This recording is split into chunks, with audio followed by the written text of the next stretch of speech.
Si Senator Francis Escudero hindi pa tiyak na magpre-preside sa impeachment trial ni Vice President Sara Duterte, habang si Senator Jinggoy Estrada naman hindi na magagampanan ang kanyang pagiging senator judge dahil sa kanyang preventive suspension.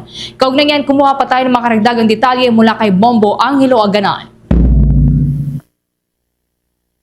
Bombo Genesis, Bombo Ever, sa patuloy na pag-antabay natin dito sa Senado, inilinaw ni Senate President Sherwin Gatchalian na hindi pa tiyak kung si Senator Francis Chis Escudero ang magpipreside sa impeachment trial laban kay Vice President Sara Duterte.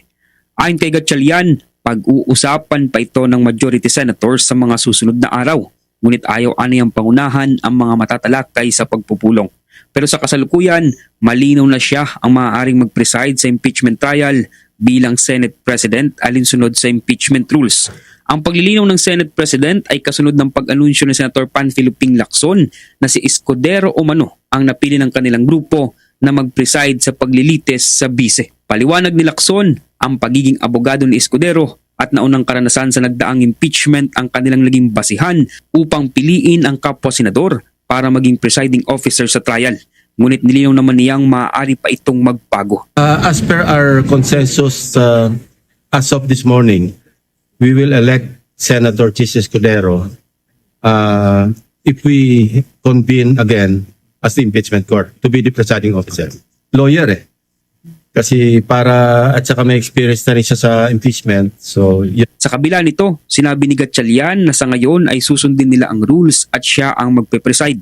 Batay kasi sa Rule 2 ng impeachment rules, ang Senate President ang dapat na mag-preside sa lahat ng impeachment cases maliban na lang kung nasa paglilitis ang Pangulo ng Bansa.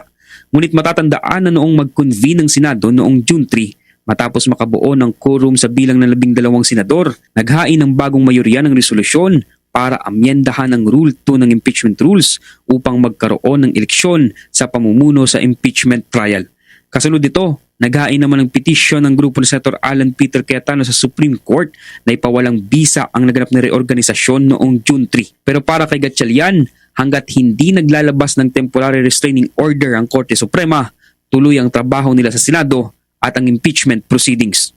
Wala naman TRO if the Supreme Court thinks that there is irreparable damage, mag-i-issue yan ng TRO. So wala naman TRO na in-issue. So in the absence of a TRO, tuloy-tuloy lang trabaho.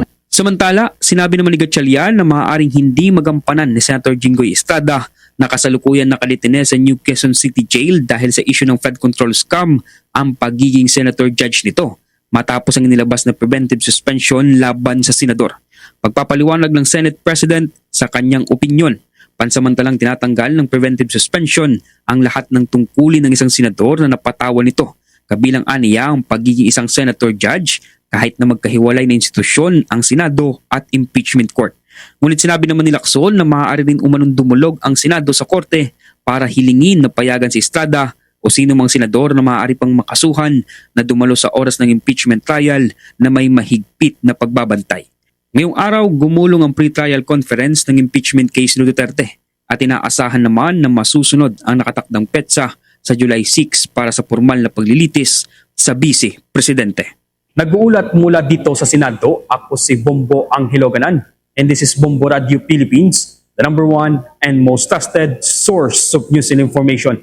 Basta Radio, Bombo! For the most trusted source of news and information, visit our website at www.bomboradio.com. Follow us on Bombo Radio mobile app, Facebook, YouTube, TikTok, and X, formerly Twitter.